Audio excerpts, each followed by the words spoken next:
This month's Women's Hour was on wobbles and resilience. So, how we as women notice when things aren't right. I think all too often we can have such busy lives with so many commitments that we don't even take the time out to notice how we're doing. And then we leak. Then it shows up in other ways. And it could be, we talked about the different ways that we notice that we are wobbling, that we're not okay. And for many of us is that we got short and impatient and stressy. Or we just wanted to go. We just wanted to flee, to get out of the situation, to avoid it. Some people, they noticed that they stayed up late at night. They didn't let themselves go to sleep, or their eating patterns changed, or just the way that they spoke. So some of us got more sweary. So those are the sort of things that came up when we were talking about how do we know when we're wobbling? How do we know when we've lost our footing a little bit?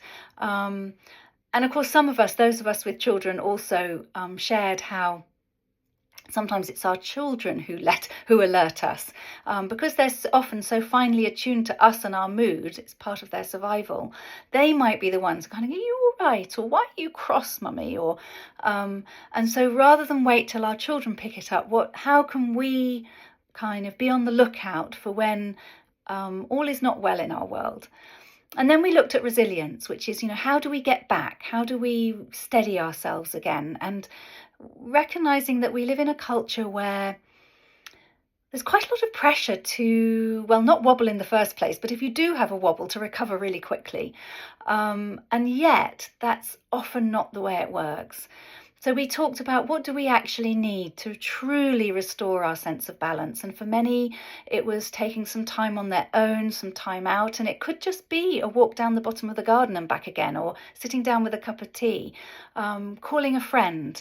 That was something we talked about, finding a way of being able to express what's going on inside of us, whether it be by talking to a friend or journaling, or even just listening to music that is expressing it for us. How important it was in terms of recovering our equilibrium to actually express how we're feeling first. And then actually how much our children need us to...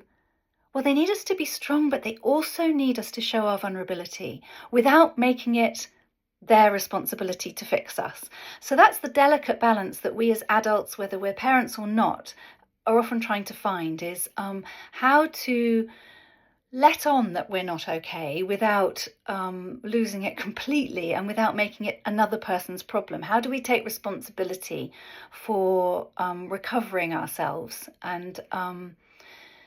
And that was quite difficult. A lot of women find it quite difficult to give themselves permission to do what they probably know they need to do in order to feel a whole lot better. So when we looked at resilience, it was just recognizing that resilience isn't a personality trait. It's not something that we have or we haven't, or we, like confidence or patience. It's something, actually, it's a process. It's a process of recovering ourselves after something that has put us a bit off kilter, and how important it is that we as women giving ourselves permission to take good care of ourselves, not only because there's lots of people relying on us often, but also because it models it. Join us next time for Women's Hour on pleasure and how to have pleasure without guilt.